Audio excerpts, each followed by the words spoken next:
Imagine you leave your full-time job, which gives you comfort, security, and stability, for something a lot riskier.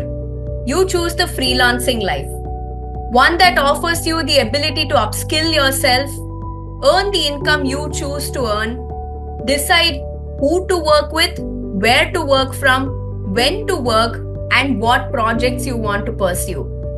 You choose all these things, but you have the risk of not earning enough this month, no boss or team to hide behind, and mainly a crippling sense of anxiety if you can keep this business going on even the next month.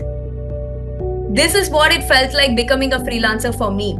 All my life, people and books and podcasts have told me that if I become a freelancer, I can earn a six-figure income. I can work with international clients.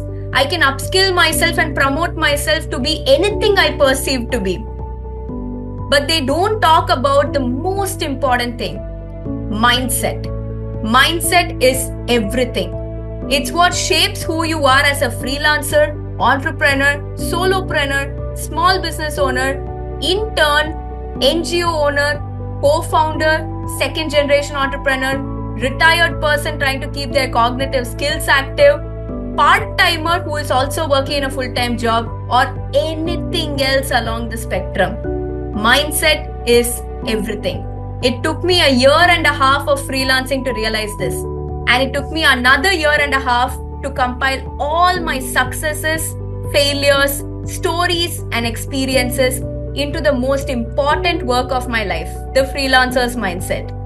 This book talks about the exact mindset shifts you need in my experience, and not just my own, but those of 21 other freelancers I've interviewed, in order to help you not just survive, but thrive as a freelancer.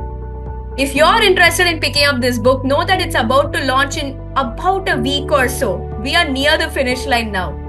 And the best part, I have just prepared the very first look of this book, and the teaser is right here for you to cherish. Stay tuned to watch it right now, and do let me know what you think of it in the comments.